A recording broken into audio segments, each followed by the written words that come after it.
சொந்த ஊர் அணைக்காலுங்கண்ணா. அப்பா பேர் சரவணன், அம்மா பேர் சுதாங்கண்ணா. எங்கள் வீட்டுக்கார் பேர் மணிகண்டன். எங்கள் பெரிய பையன் பேர் ரோஹித். சிலவங்க இன்னும் வைக்கலைங்கண்ணா. கூட பிறந்த பேர் மௌனீஸ்வரங்கண்ணா.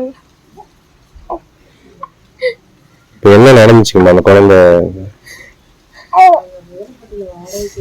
சரி சரி சரி. காலையிலேருந்து எங்கள் கூட நல்லதாலாம் விளையாண்டுட்டு இருந்துச்சு. அந்த சாக்கடை பக்கத்துலேயே போவீங்கண்ணா அந்த குழந்தை. 3 மணிக்கு மேலே தாங்கண்ணா நாங்கள் வீட்டுக்கெல்லாம் கூட்டிகிட்டு போய் படுக்க வச்சுருந்தோம். அதுக்கு மேலே அந்த சத்து மாவுலாம் சாப்பிட்டுட்டு விளையாண்டுட்டு இருந்து அதுக்கப்புறமேட்டு தான் நான் கதவை திறந்துட்டு போய் வெளியே போய் விளையாண்டுட்டு இருந்துச்சுங்கண்ணா. அந்த இடத்துல போய் பார்த்தா குழந்தை அந்த இடத்துல சரிக்கு விழுந்த இடம் நல்லாவே தெரியுதுண்ணா. ஆனால் அந்த குழந்தை மண்ணுக்குள்ளேருந்து தான் தலையை வெளியே எடுத்தோம்ண்ணா. தலைக்குள்ள தான் தூக்கணும் குழந்தைய. நல்லா மூஞ்சி வாயெல்லாம் மண்ணாதாங்கண்ணா வந்துச்சு. தட்ட மூக்கெல்லாம் நிறைய வந்துச்சுங்கண்ணா.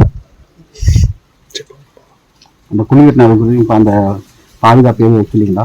அதுல எந்த பாதுகாப்பும் வைக்கலைங்கண்ணா. ஹால்ட்டாவே விட்டுருந்தாங்க. அதை தடப்பாத மாதிரி வண்டி போகுது வருதுங்கண்ணா.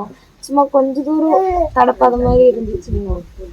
இந்த இறப்புக்கு யார் பொறுப்பு ஏற்கிறது? இது முதல் முறையா?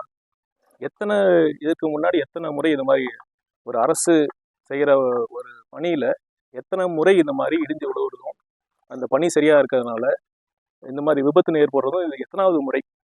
இப்போ போன கொஞ்ச நாளைக்கு முன்னாடி சூளைமேட்டில் கூட இந்த மாதிரி ஒரு சாக்கடை தண்ணீர் பைப்லைனுக்காக தோண்டப்பட்ட குழியில் விழுந்து ஒரு பெண் அவங்க உயிர் போயிருக்கு.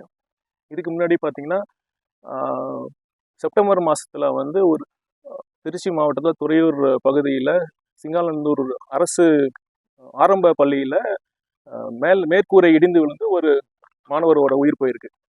இப்போ டிசம்பர் மாதமும் அதே மாதிரி திருவள்ளூர் மாவட்டத்தில் காம்பவுண்ட் சுவர் விழுந்து ஒரு மாணவரோட உயிர் போயிருக்கு.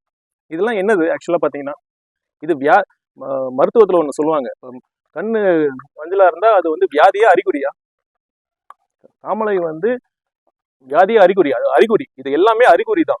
இது என்ன வியாதின்னா ஒட்டுமொத்த நிர்வாக சீர்கேடு தான் இந்த வியாதி. அதனால தான் இந்த மாதிரி பிரச்சனை ஏற்படுது. இப்போ பாருங்க, இது வரைக்கும் இந்த விபத்து நடந்திருக்குல்ல, இது வரைக்கும் எந்த அதிகாரி மீதாச்சும் எந்த ஒரு கான்ட்ராக்டர் மீதாச்சும் ஒரு நடவடிக்கை இந்த அரசு எடுத்திருக்காங்களா? அதை எடுத்தா தானேங்க இந்த மாதிரி பிரச்சனை வராமல் தருக்கும். இது வரைக்கும் அது அரசு அது முன் வரவே இல்லை. அது காரணம் என்னன்னா ஊழல் தான். என்ன இது மட்டும் இல்லை, இந்த ஒர்க்கு மட்டும் இல்லை, எந்த பணினாலும் சரி, என்ன கவர்மெண்ட்னாலும் சரி, யாருக்கு கான்ட்ராக்ட் கொடுக்குறாங்கன்னா, யார் அதிக கமிஷன் கொடுக்குறாங்களோ அவங்களுக்கு மட்டும்தான் இந்த கான்ட்ராக்டே கொடுக்குறாங்க. இது ஒரு நிமிஷம். குடிபோதையில இறந்தவங்களுக்கு இப்படி அரசோட தவறுகளை மறைக்க இப்படி பணமா கொடுத்துட்டு இருக்காங்க. இது யாருடைய? இல்ல, அதுதான் சொல்ல வரேன், இருங்க. அப்படி இருக்கிறப்ப அதெல்லாம் என்ன இதுக்கு இந்த பிரச்சனைக்கான அடிப்படை காரணத்தை சரி செய்யாம இந்த ஒரு சிறுவன் உயிரிழந்தது உடனே அரசு 20 லட்ச ரூபா கொடுத்துருக்காங்கன்னா அது என்ன காரணம்? அவங்க தவறுன்னு அவங்க தெரியுது இல்ல. இந்த 20 லட்ச ரூபா கொடுத்துட்டா போதுமா அந்த உயிர் திரும்பி வந்துருமா? அல்லது இந்த மாதிரி பிரச்சனை திரும்பி வராம இருக்கிறதுக்கு அரசு உத்தரவாதமா இது இருக்குமா? இதுக்கு உண்மையான தீர்வு என்னன்னா, இதுக்கான கவர்மெண்ட் கான்ட்ராக்டர்ல எந்த கான்ட்ராக்டும் சரியான முறையில் கமிஷனுக்காக மட்டும் இல்லாம நேர்மையான முறையில் நடக்கணும். அது நடந்தா மட்டும்தான் இந்த மாதிரி உயிரிழப்புகள் தடுக்க முடியும். இப்போ நாளைக்கு ஒரு ஸ்கூல்ல காம்பவுண்ட் வால் இடிஞ்சு விழுவதா இருக்கட்டும், கூரை விழுவதா இருக்கட்டும், பாலம் இடிஞ்சு விழுவதா இருக்கட்டும், இதை சரி பண்ணலன்னா நடந்துகிட்டே தான் இருக்கும். சார், இந்த பணம் மக்களுடைய வரி பணம். இது எந்த வகையில அரசு இப்படி கொடுக்குறாங்கன்னு கேட்குறேன். இல்லை, இப்போ உயிரிழந்த குடும்பத்துக்கு நிவாரணம் கொடுக்கறது தவறு இல்லை. பட் இதுவே இதுதான் போதுமானதாக அரசு திங்க் பண்ணவே கூடாது. செய்திகளை உடனுக்குடன் தெரிந்து கொள்ள கீழ்கண்ட கேபிள் மற்றும் டிடிஹெச் நெட்வொர்க்குகளில் எம்நாடு செய்தி தொலைக்காட்சியை காணுங்கள். பாதகம் செய்பவரை கண்டால் நாம் பயம் கொள்ளலாகாது பாப்பா. மோதி மிதித்து விடு பாப்பா, அவர் முகத்தில் உமிழ்ந்து விடு பாப்பா.